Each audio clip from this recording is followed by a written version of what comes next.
بسم اللہ الرحمن الرحیم۔ نابینا صحابی رضی اللہ تعالی عنہ کے 6 عذر۔ عبداللہ ابن مکتوم رضی اللہ تعالی عنہ نابینا صحابی تھے۔ رسول اللہ صلی اللہ علیہ وسلم کے پاس آ کر 6 عذر پیش کیے کہ مجھے گھر میں نماز پڑھنے کی اجازت دی جائے۔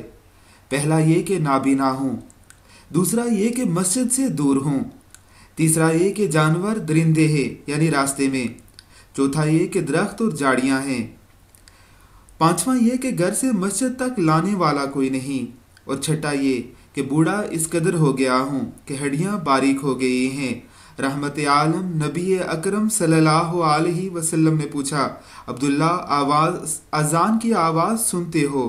کہنے لگا جی ہاں۔ نبی پاک صلی اللہ علیہ وسلم نے فرمایا، پھر مسجد میں آ کر نماز ادا کرو۔